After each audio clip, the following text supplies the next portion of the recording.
Hey guys, Thomas from Team Soccerhouse here, come at you with a Mekk-Knight Invoked deck profile for February 2020. Now this deck's a whole lot of fun and it can put out some insane boards. So we're just going to jump right into it. Alright, so we got 3 Alistair. Searches your stuff. I wouldn't play any less than 3. Searches your invocation and it gets your damage in.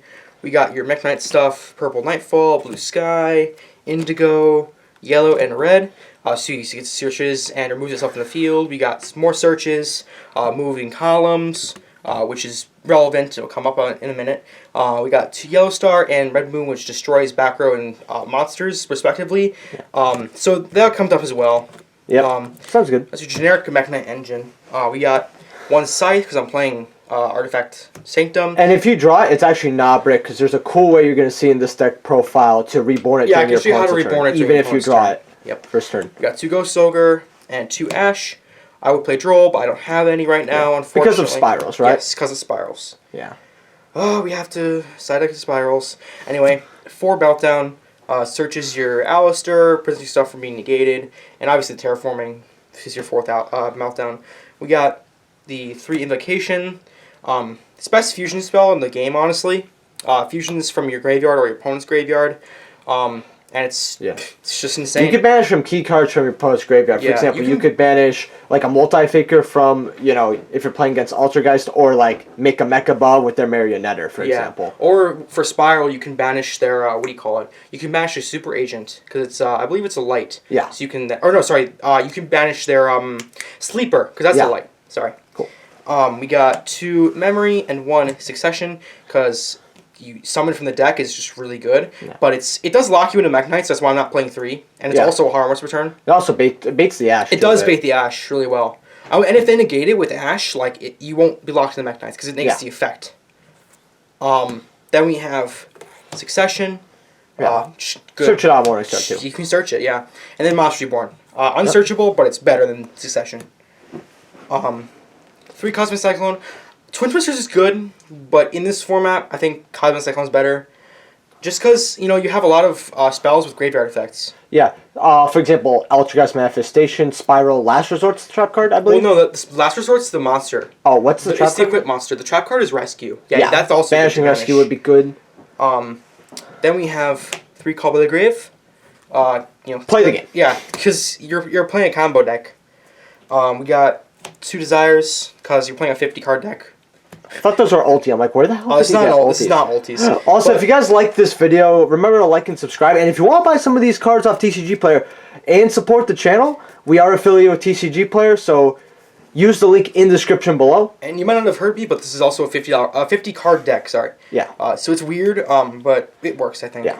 We got 2 Instant Fusion. It baits out negations. It gets your column set up. Does everything. Yep. 1,000 life points. It works very well according to your tournament 1,000 white stats. points does not matter. Yeah.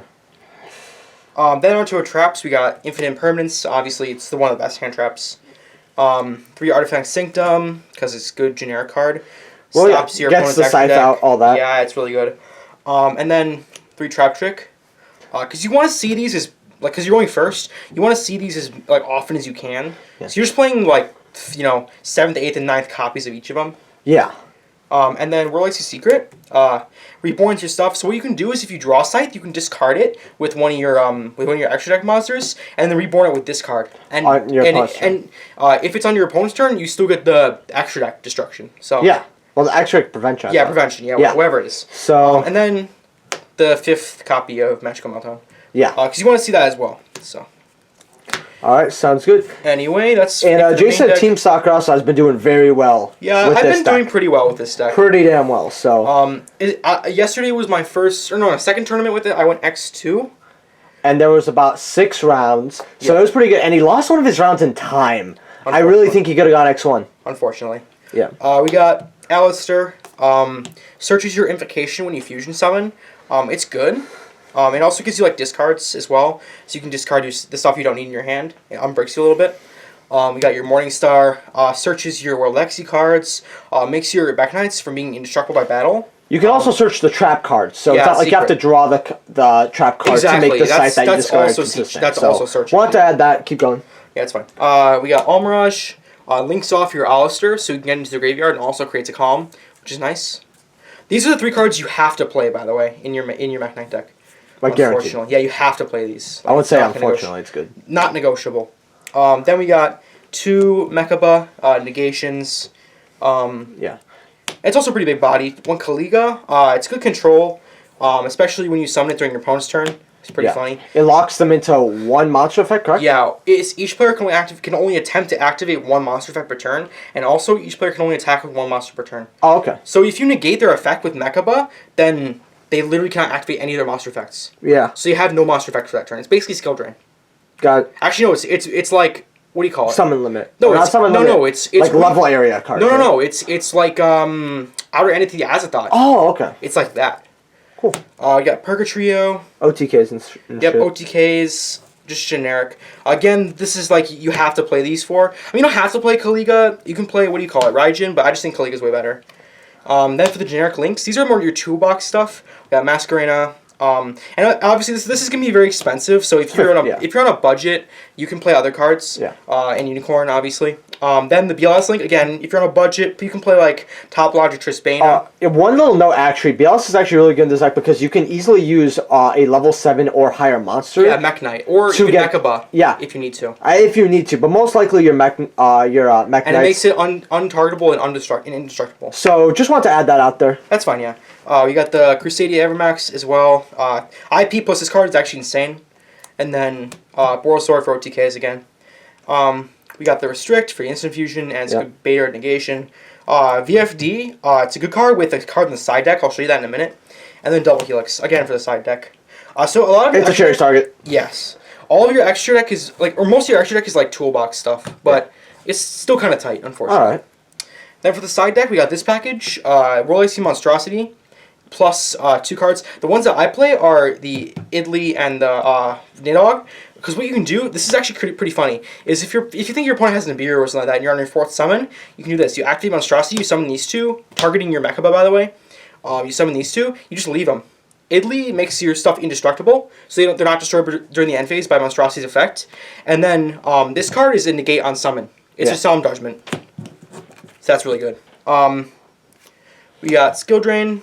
Red Reboot, obviously. Not in the center, I'm sorry. Red Reboot. Roll Icy Key. I'm siding this because it's not good against every matchup, but it's a good extender. 3 Cherries, because you need to play it, unfortunately. Just banish your Double Helix and How good does it feel to banish the Double Helix? Really skill good. 1 out of 10. Really good.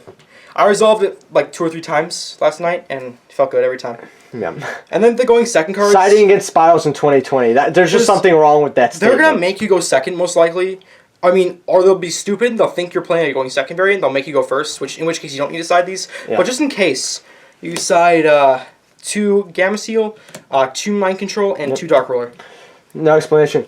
Alright, guys. Well, that was the deck profile. You got any closing thoughts, or? Well, I mean, it sets up some pretty nasty boards. I mean, I've locked people out with Sanctum so many times, it's not even funny. Yeah, plus the deck's really fun, too. Like, it's not very linear, and that's why I think And it actually takes a few brain cells to play. Yeah. Unlike Spiral. So leave a like if you guys enjoyed, subscribe, and we'll see you guys in the next video. Peace. Peace.